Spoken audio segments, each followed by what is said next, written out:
Okay. My name is Azim Whitaker. I'm a CHW for Nkcdc.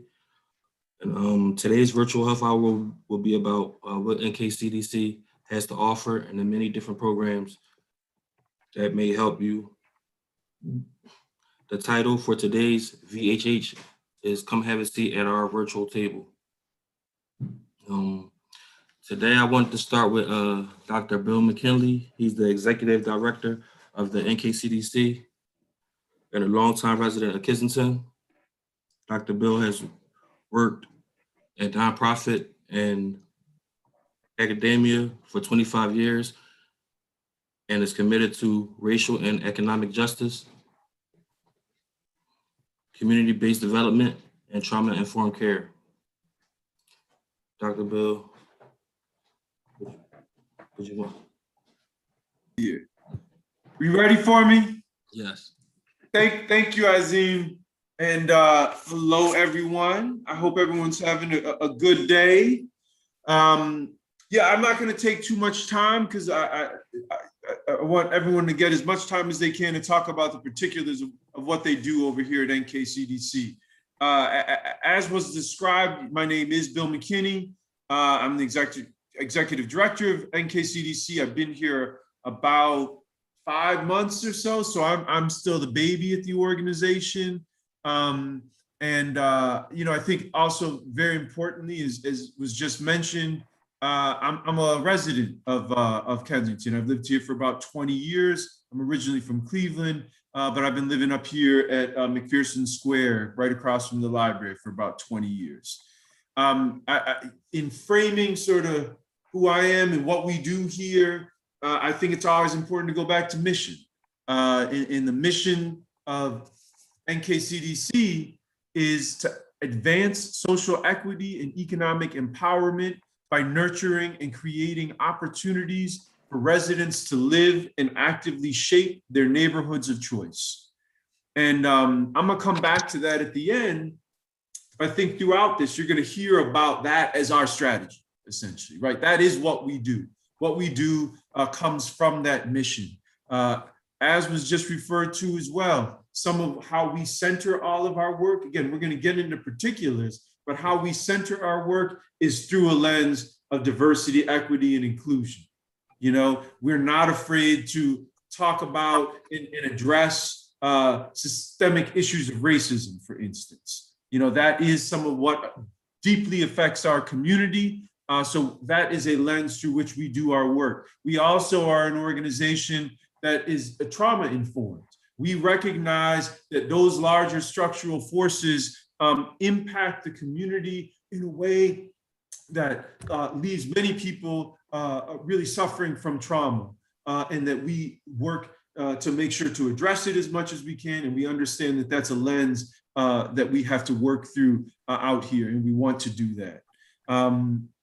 You know, I think about our purpose and sort of how we do the work. So there's like the mission itself and then how we do it. And one of the primary ways, and you're going to hear, I see Mr. Joe is here. It's really through housing services and really making sure that people are stable within their homes, you know, and when that occurs, there's all sorts of other things and other ways that we can support and build and grow together.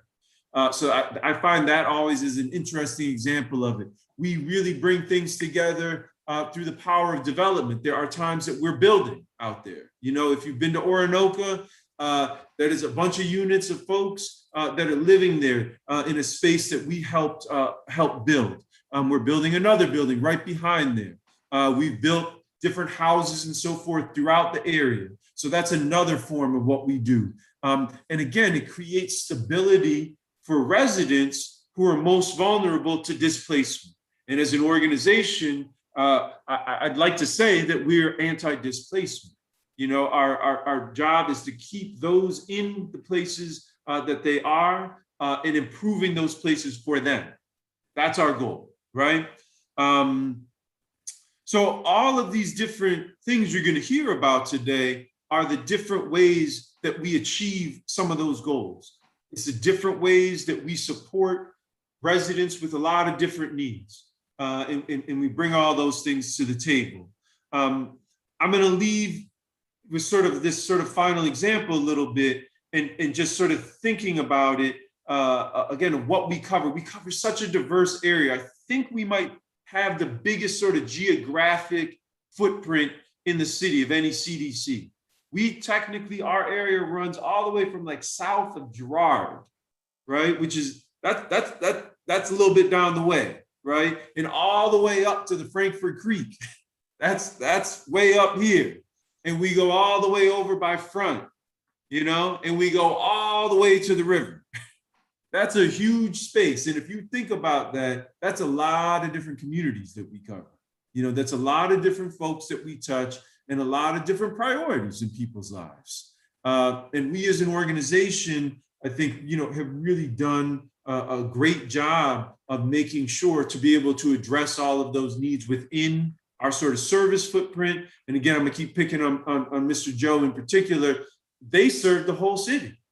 You know, if someone has housing needs, they support them from wherever. So, you know, as we look forward, we want to serve the whole area, but we have very consciously, we're focusing north of Lehigh in a significant way. We're really looking to be continuing to build affordable housing, but also, again, making sure that our residents are able to stay in their houses as we fight the displacement of our residents. We are really looking at different ways that, in addition to supporting the core issues that people face that are connected to housing, that we also want to support or lead efforts to address other core issues such as health, you know, such as opioid addiction, such as the unsheltered issue, violence, poverty. All these things are all interconnected. And when you address one, you got to do your best to address them all to have the greatest impact possible. We also want to continue our efforts of supporting businesses and expanding those efforts, you know, and seeing an area like K&A and Kensington Ave be a real mecca for Black and Brown businesses in the city. That's something that we want to see and we want to support, whether it's through supporting existing businesses and business leaders, or in supporting new business leaders who want to be a part of what we're building here, which is a positive space for our community. So when it all comes back down again, all the stuff I just listed, I'm just listing some of the larger strategies and some of where we're going in general, but it all comes back to that mission, that our mission is to advance social equity and economic empowerment by nurturing and creating opportunities for residents to live and actively, and I think that's very important, actively shape their neighborhoods of choice. We should all have choice of where we want to live, and that place that we are and that we choose to be should meet certain standards of how things are provided, how safe it is, how healthy it is for our communities. That's all a part of the game here. So that's what we do in general. That's who I am a little bit. I'm committed to this work. I'm committed to this community. I'm committed to Nkcdc, and I'm proud of the work that y'all are doing. I'm glad that you're getting the word out through this forum and through all the great work that everyone's doing. And that's it for me. I'll shut up. Thank you, Dr. Bill. Get to the good stuff. Thank you, Dr. Bill, for sharing. Yes, sir. Up next, we have Joe Felipsky. Joe is the Associate Director of the Nkcdc Housing Department. He is also the Housing Department Compliance Officer around the office at NKCDC. Joe is known as the person you can always count on. You like that intro? That was pretty good. So thank you. Appreciate that. That's, yeah, a little bit more than I deserve. But yeah, I am the Associate Housing Director. Mary Campbell, who is the Director of Housing, she's coming out of West Philadelphia. She's been in counseling for over 30 years. I myself been in housing counseling for 26 years. This is my 26th year anniversary this month, actually. Been at Kensington for 13 years. Our role in housing is really to help individuals with any housing related issues. And so there's a number of different categories that can actually fall into. First of all, there is energy assistance that we provide. People want to apply for the light heat program so that they can actually get monies to pay down on one of their utility bills. We also assist people with applying for any utility assistance, and that be whether it's the CAP program for electric, the CRP for the gas. The water company has their own, which is called TAP. And typically the energy, although it runs year long, the heavy predominantly time is from October to April when the light heap opens up. We also have oil. We usually give out, there's usually seniors who are usually getting that, and it's usually the same type of individuals who are getting it year after year. They've been coming to Kensington since I've been there for oil, free oil. Basically, we get 100 gallons of oil to them. And it's usually repeat people that are coming back, although we're open to having new people come in as well. After energy, I think we'd like to talk to is that we assist people who wish to either improve their credit or wish to learn how to purchase their house. So we have one-on-one sessions, which are being done virtually right now, and as well as we have webinars that are being offered for those that are interested in looking to purchase their house. And so what we describe in the webinars is we have a speaker from a mortgage company, a real estate agent, home inspection company, and insurance company that are there to assist and explain their roles as professionals and how they are best assisting you in pursuing their home, and the things that you need to be aware about so that you don't fall victim to scams and predatory lenders and predatory real estate agents and the like. The one-on-one session, we really deal with reviewing your credit history. We help develop a spending plan. We give you a action plan, which we basically like to call as kind of suggestions and our next steps to reach your goals that you have set forth so that you can best reach and realize your dreams, actually. We also help individuals who are experiencing some type of difficulties with the real estate taxes. There are several programs out there to assist people to help them get back on track if they're behind on their real estate so that the city doesn't take back the properties. There is a rental assistance program. Currently, right now, the city, as you can see, is experiencing a number of different individuals who are having trouble paying their rent because of the pandemic. The city is coming out now with a new assistance, phase 4 assistance plan, which will be a little bit easier, hoping to get the assistance for individuals. It'll give up to 18 months worth of assistance. Basically, it'll also help cover with utility bills as well. And it can also give some 3 months of ongoing future rent assistance. And they're going to get 3 months at a time. So phase 4 is opening up hopefully in the beginning of April. So we'll assist with that. And if that runs out, there's a lot of money coming into that. So that shouldn't run out for a long time. We also assist people in doing fair housing webinars to help those people that are looking to transition into rental situations or those looking to buy homes, discussing the things you need to be aware about so that you understand that whatever home and rental place that you can afford to, that you get into, so that there are protected classes and there are agencies that we can refer people to if they feel that they have been discriminated against and they should have been able to receive the rental properties or the home ownership properties that they are desiring. We also help people that are having troubles with their mortgages, people that have fallen on hard times that can't pay their mortgages. There are a number of different programs that are available to people depending on the type of loan that you have. And one is through the state and there's others through the federal government. So we do help make the applications and deal with the lenders and help negotiate and advocate on your behalf so that we can help keep a person in their home actually. And right now there is a forbearance, but that will be ending pretty soon. But we want to talk to people and explain their options. Sometimes one of the options, unfortunately, is that they may have to sell the property. And so we help them navigate all those avenues that would be available to them and help them understand so that, again, they don't fall victim, because there are a lot of people who take advantage of people in situations where they are desperate.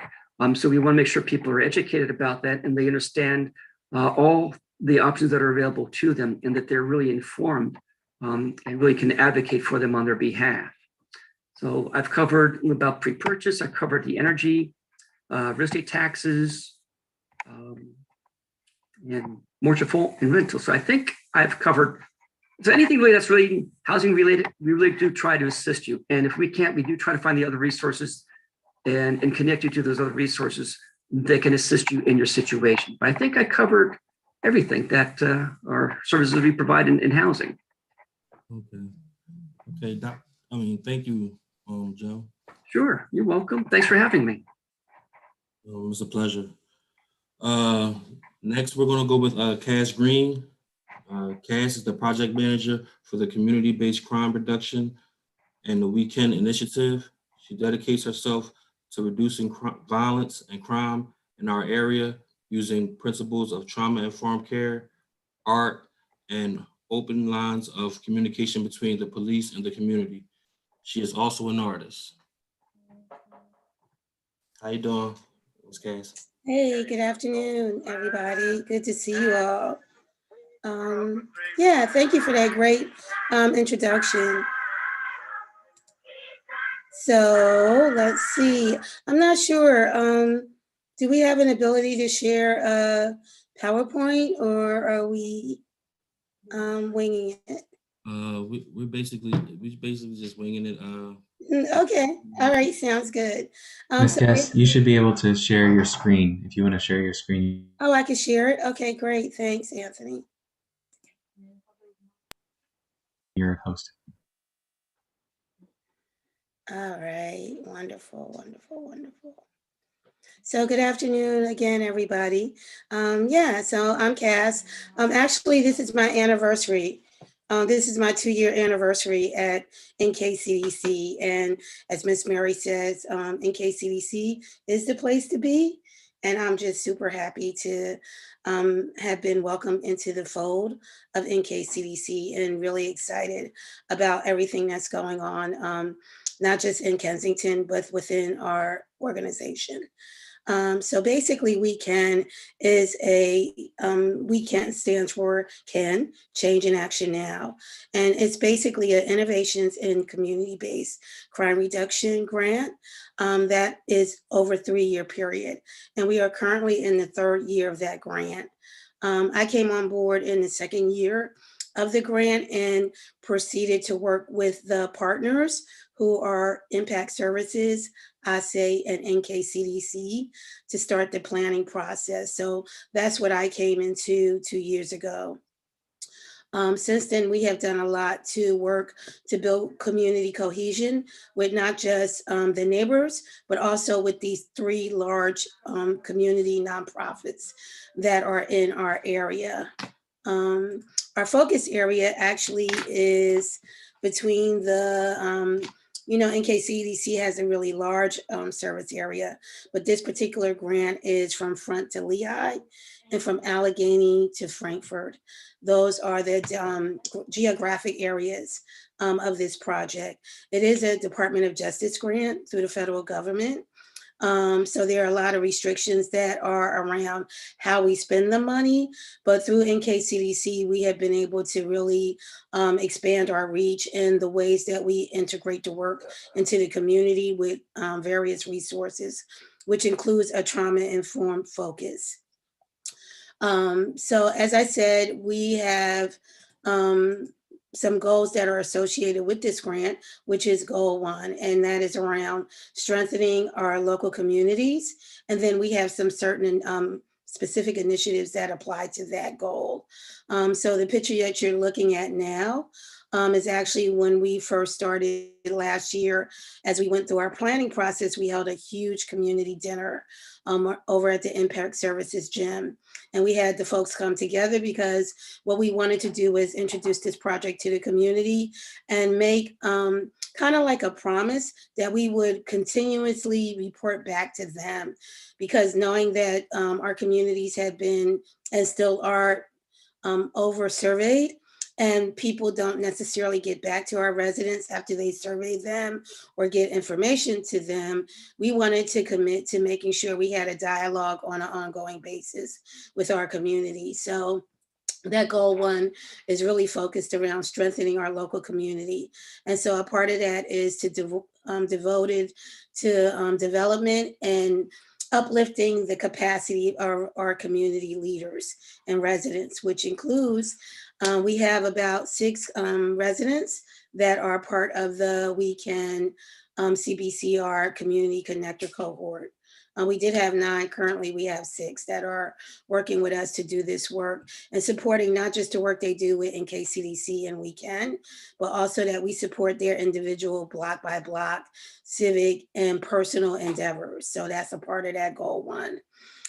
We work with other block leaders that may not be connectors so that we can hear what they want, not what we want for them, but what they want to do and how we can support that through this innovation through community-based crime reduction work. Then we have a program that we work with through ASE, which is called the Livability Academy. Some of you all may have heard of that, but that's a community kind of like empowerment training program, which specifically focuses on CPTED work and also block by block deliverables, which are related to crime reduction. And then really trying to figure out ways to support youth leaders. Our goal 2, which is really important to us, is to strengthen relationships with police. As you know, this is a grant that is through the Department of Justice. So a lot of that entails working and building those avenues with police, which have a lot of trauma and are really fractured with our community. So just in my tenure here, we've been through 3 captains at the 24th District. We currently have a new captain, Captain Rosario, who we hope that we will keep throughout the duration of this grant. Also, I'm sure that many of you are aware of, there is a new Kensington Police District that just got launched the beginning of this year in January.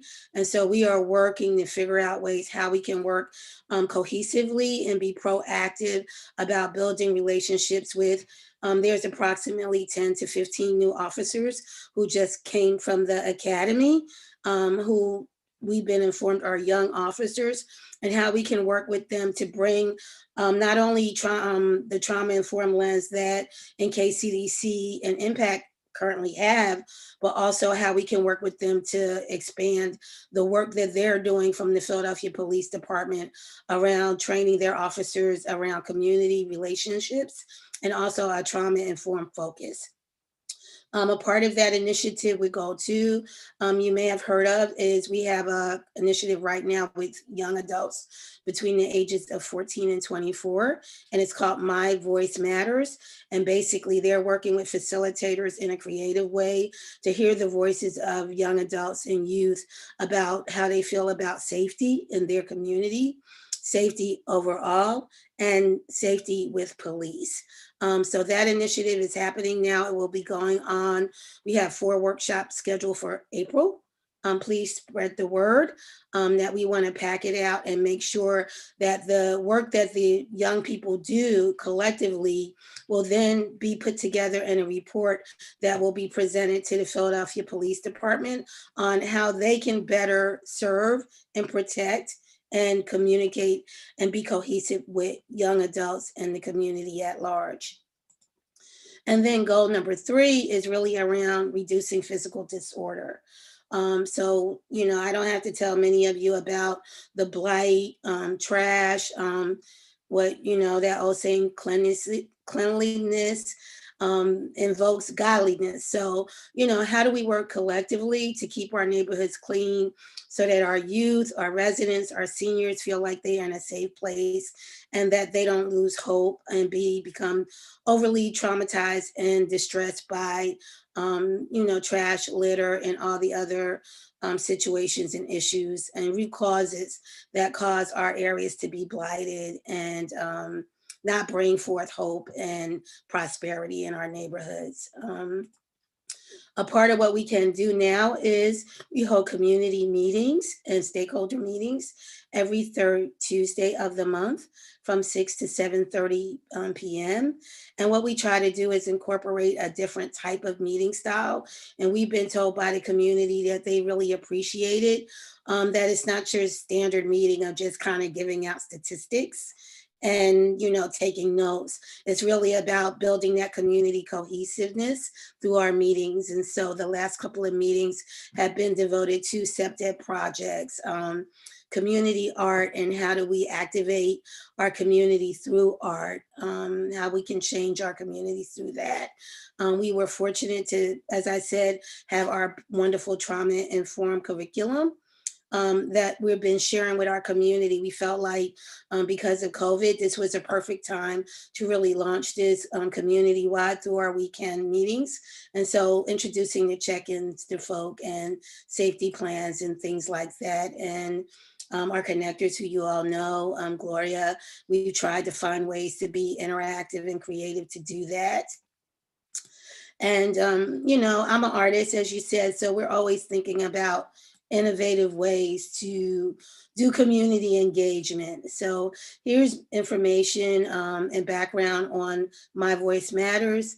As I said, this opportunity is available right now for folks ages 14 to 24.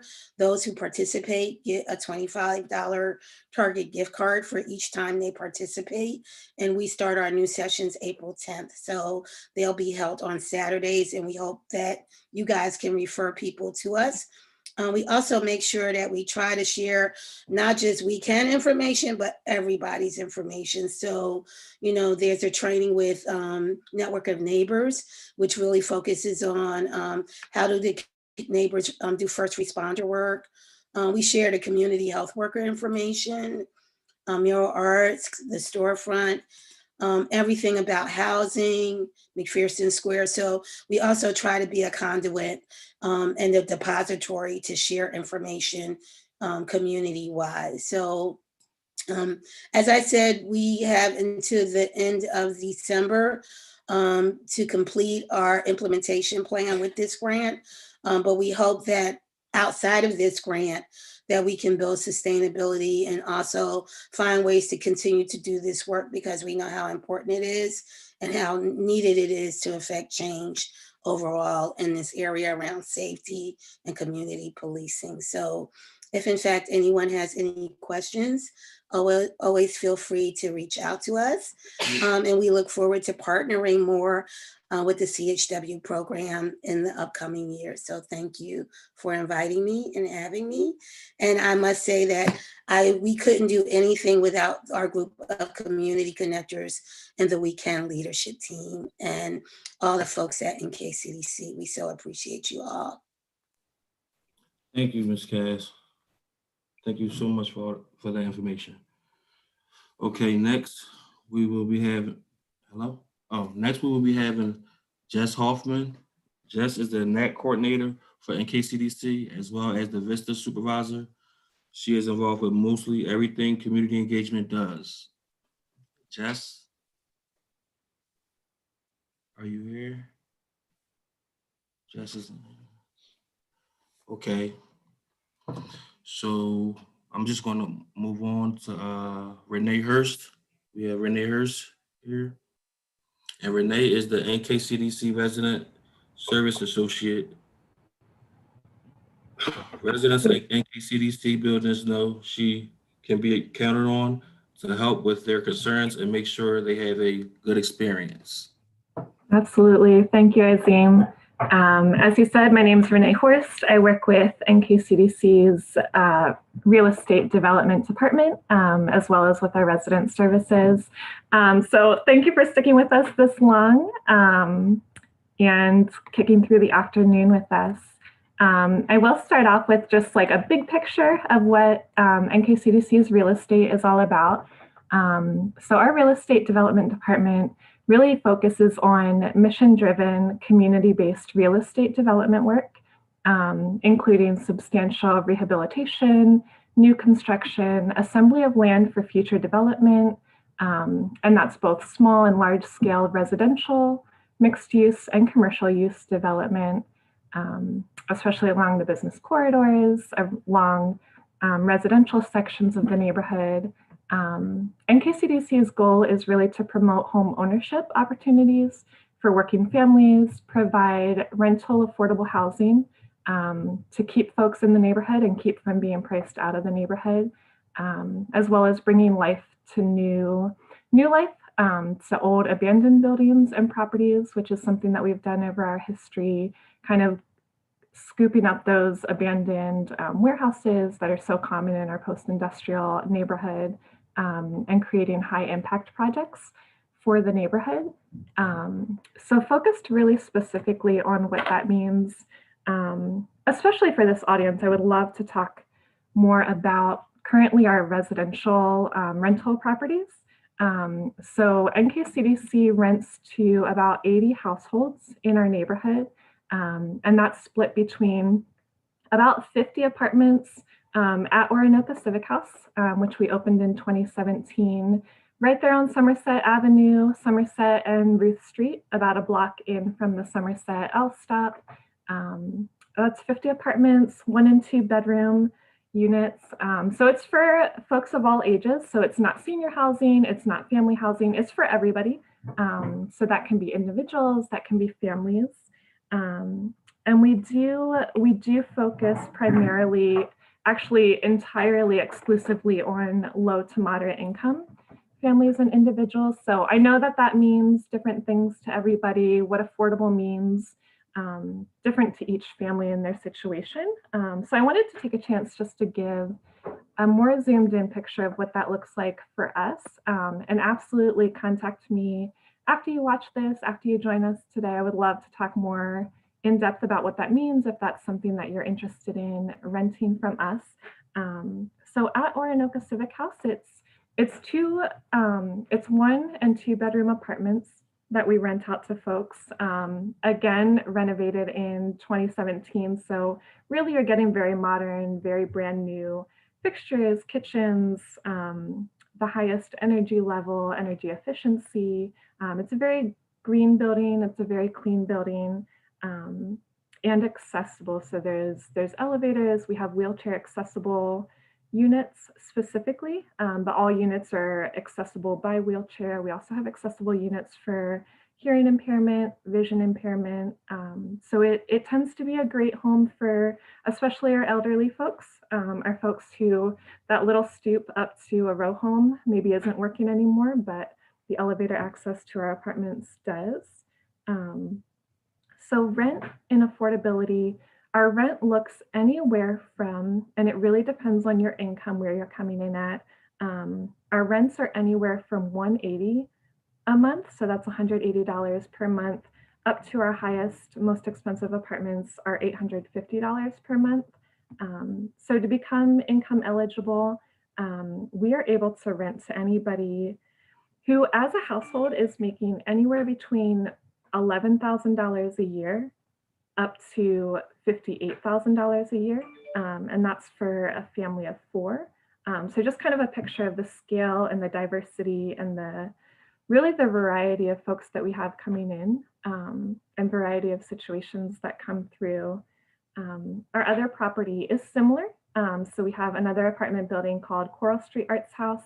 That's in the East Kensington neighborhood, very close to the York Dolphin Station.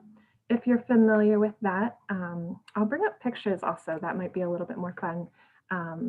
If I can share, Anthony, am I also able to share my screen?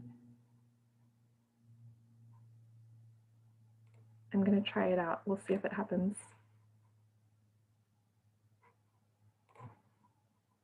Are you all able to see this photo? Awesome. So this is Orinoco Civic House. If you haven't been by, it's right there at Somerset. Coral Street Arts House. Again, as I said, is at the York Dolphin Station.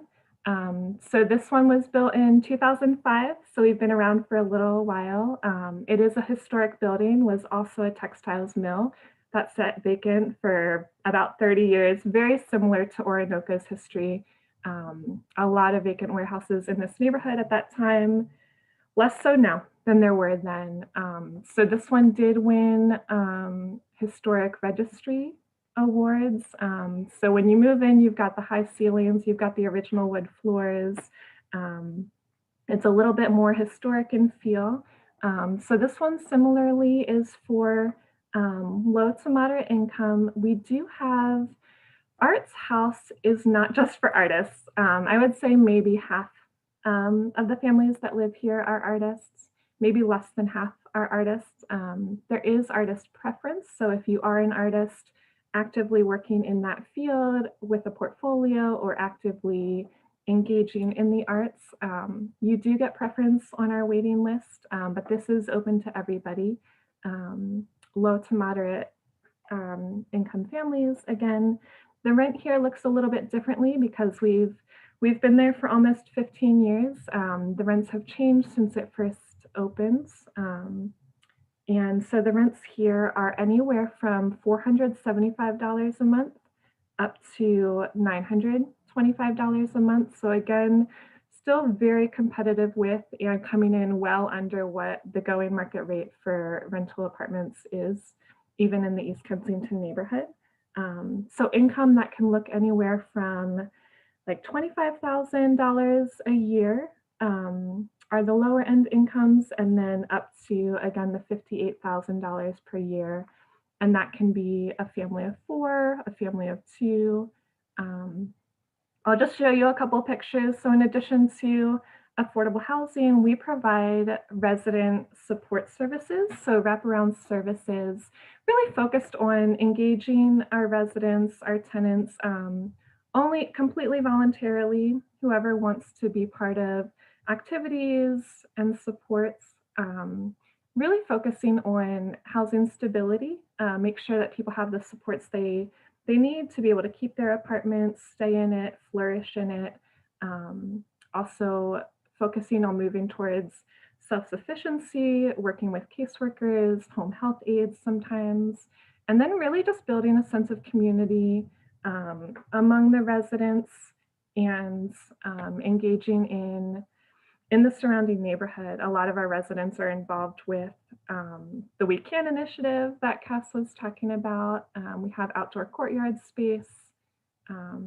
This is some of the arts programming that happens at Coral Street Arts House, which became gallery space for the neighborhood. Really amateur level artists throughout the neighborhood, created a really interesting energy there.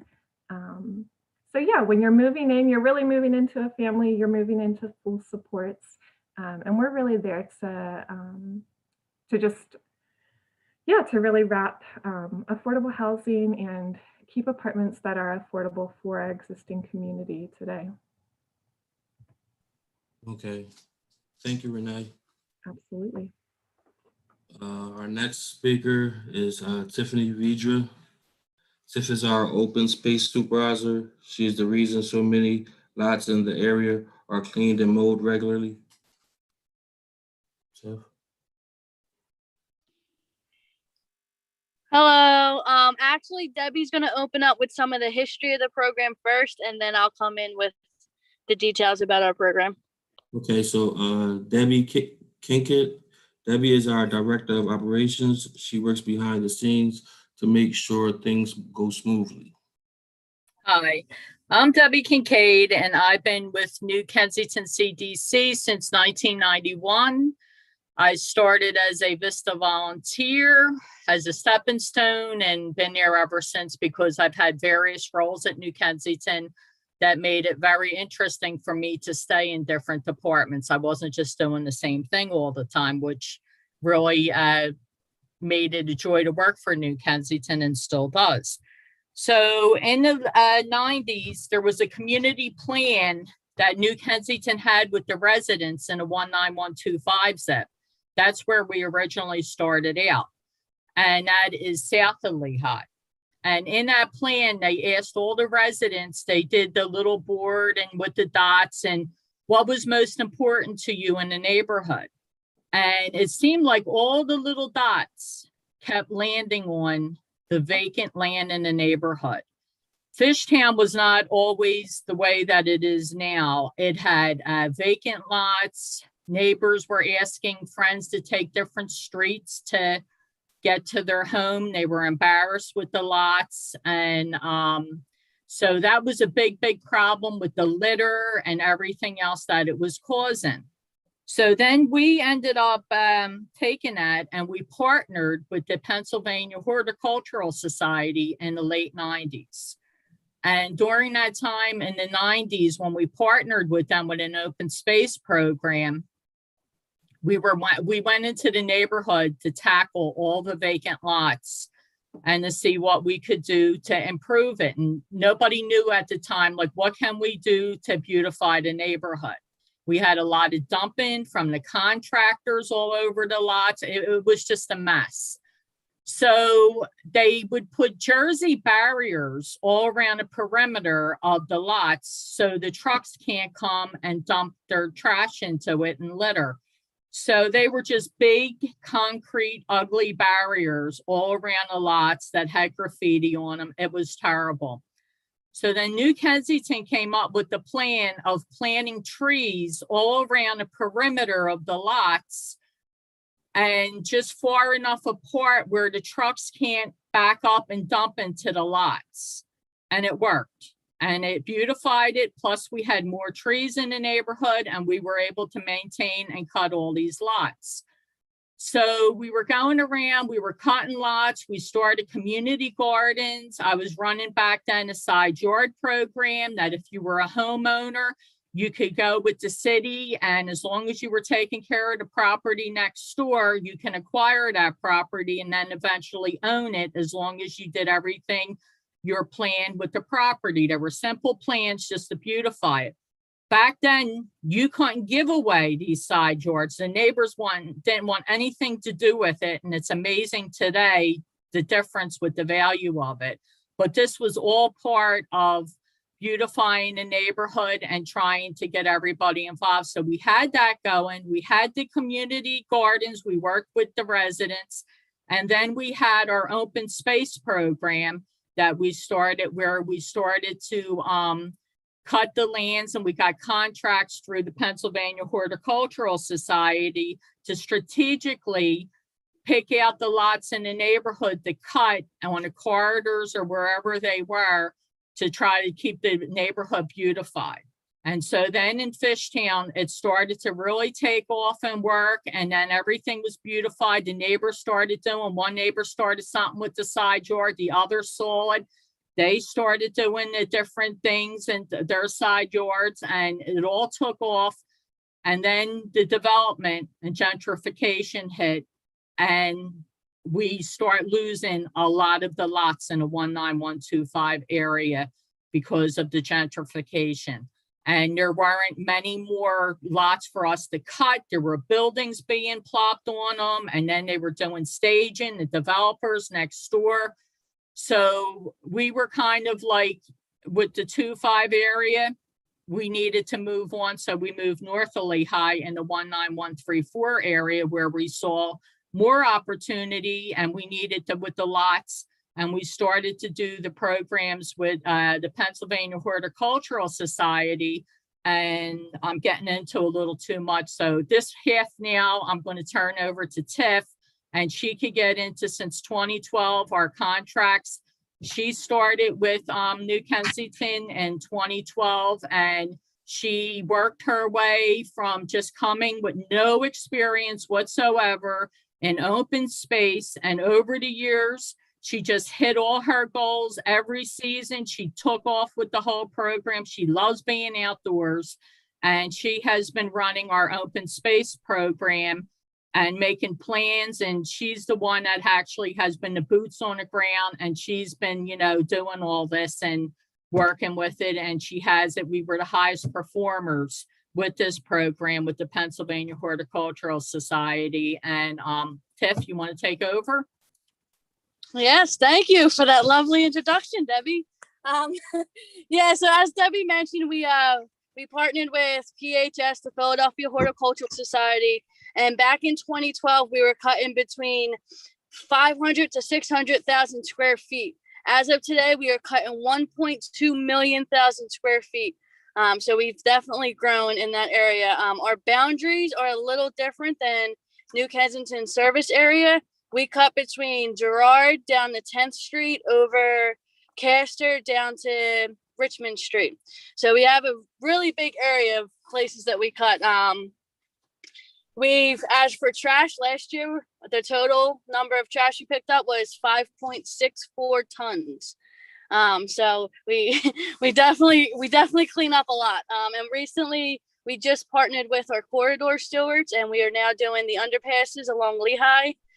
So there's 8 underpasses in total. We got Kensington, Emerald, Frankfurt, Tulip, Aramingo, Belgrade, and Thompson.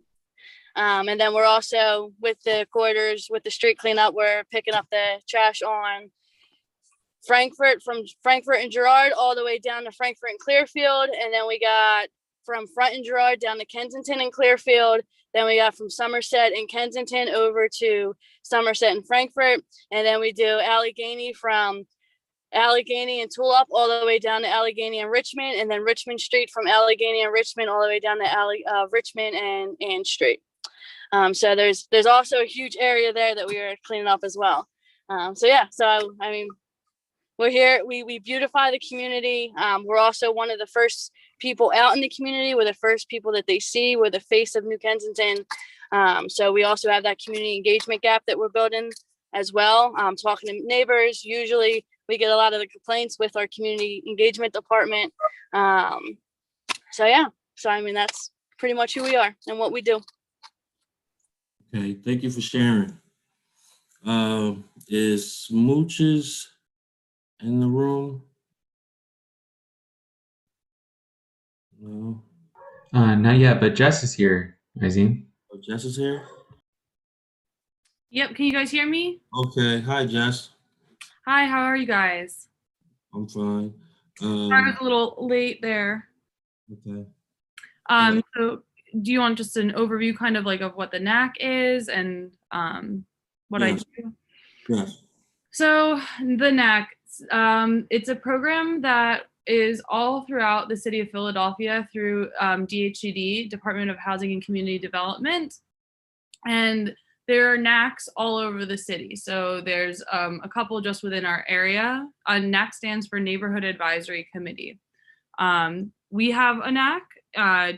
ASE, I believe, has a NAC, and Impact definitely has a NAC.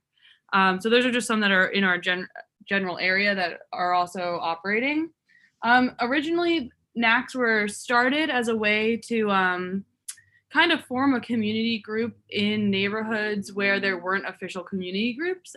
Since then, I mean, we have a bunch that have come up in our neighborhood. We have SMBL, we have ORCA, ECNA, tons of RCOs that are, you know, running themselves very well. And so the NAC kind of takes on a different role now where we still have a Nas Committee, which is a neighborhood advisory subcommittee. It's a group of residents that kind of just, you know, lets us know what, it's a way for us to really connect with the community and a way for us to talk to residents and see what's going on in the community from their perspective. At New Kensington, I mean, we are so integrated with our neighbors that we know what's going on from various channels, not just from our NAS. I also do foreclosure outreach. So each month, pre-COVID, I would get a list of houses in our service area that were going into foreclosure. And I would go out to those homes 3 times every month and knock on the door and try and make sure that the homeowner is aware that their house is in foreclosure, and then get them into some kind of program, whether it's mortgage foreclosure or tax foreclosure, that can help them save their home. You know, the city of Philadelphia has some good programs to make sure that people don't lose their homes. And so long as they come in and see a housing counselor, most of the time we can get people to save their homes and stay in their homes. I always try and point people towards Nkcdc housing counselors because they're in our area, but DHCD provides them with a number that they can call and get a housing counselor. They might not necessarily be the closest housing counselor, so I try and really make sure to connect them with Nkcdc housing counselors. I also try and make sure that residents are connected to all the other DHCD programs, whether that's you know, basic systems repair, weatherization, adaptive modification, all different home related programs that are offered through the city. Everything's been a little bit crazy and weird and mixed up since COVID started, just because operations have operations have changed, and obviously we've been working from home, so that's looked a little bit different.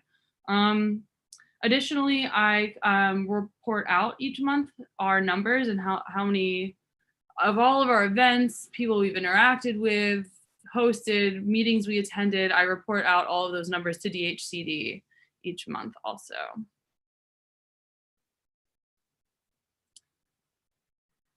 Yeah. Okay. You finished? Yep. Is there any questions or anything? No. Okay. No questions. But next week we have Gloria. Thank you, Jessica, for sharing. Yep, no problem. Next we have Gloria Smooches. Gloria has been a community organizer for 36 years. She is the president of SNBL and works for NKCDC in the community engagement. You can take it. Thank you, Azim. I appreciate that introduction. Hello, everyone. I am Smooshes. Just like you said, I've been an active member for 36 years. I am current president of Somerset Neighbors for Better Living. I am also a staff member for NKCDC, which I am feeling blessed. I've been involved with NKCDC for 12 years prior to being part of the staff. And what I do is I like to work in helping the residents in the area stay informed with resources. Also, I'm a past CHW, community connector, and so forth, et cetera, et cetera. But the reason I do this is the passion for people. I love helping, especially my Latino people that don't understand English. I like to help them in translation, show them the resources that they don't know about, what's going on. If they're a new member in the community, I like to point them to who we are, what we do, and the surrounding places that are closest to them for any type of resources, whatever they need help for. I would like to say I'm a community activist. I fight for what I believe in. I like to beautify our community. I like to bring the old generation back in the day, the way I was raised, which is being neighborly, helping one another, keep beautification, and just keep progressing. I always say it gets greater later, being that the things that are ugly now, the things that you're looking at outside right now, it was never like that to that point. It's always been out there, but not excessive like it is now. But I would say it gets greater later because we need one another to stay engaged. If I bring one person, that one other person brings another person, we can make it powerful and hear our voices. I was glad to be part of yesterday for the protest, which is very successful. I am also part of the Cbcr team, working along with Cass Green, which is crime-based crime reduction. And what we like to do is get to the, what we call the target places where there's really a lot of crime going on. And we like to help those residents staying engaged and get the help that are needed. So yeah, I appreciate being in this call. And please stay engaged, pass the word. Also, we have My Voice. It's every Monday. I appreciate it. All the youth, tell all the youth, because I've been passing it around. We need to hear their voices as well. They have awesome ideas. We can learn from them as well as they learn from us. So I appreciate it. Thank you. And please stay connected with NKCDC. We have all the resources, not saying all, but we have a lot of resources through the first cohort of the CHW, the second cohort of the CHWs. It's awesome. It's a great place to be. Like Mary says, NKCDC is the place to be. Thank you, Smooshes, and I'm out. Thank you, Gloria. Thank you, Gloria. Thank you. I would like to thank all the speakers for speaking today. I want to thank all the viewers that's tuning in and watching us today. If you would like help with housing, resources needs, health needs, or with any barrier you are struggling with, reach out and a community health worker will connect you with help. You can get in contact with us by going to nkcdc.org/resources. Send an email to resources@nkcdc.org or by texting or calling this number, 267-605-4645. 0202. And NKCDC's number 215-427-0350. That concludes this VHH. Thank you, everyone. Thank you. Thank you, guys and ladies. Yes, this was great. Good job. Thanks, everyone. Have a Take care. beautiful one. Great Smooches. job, Azim. Yes, great job. Thank you. Great job, Azim. Great job. Thank you.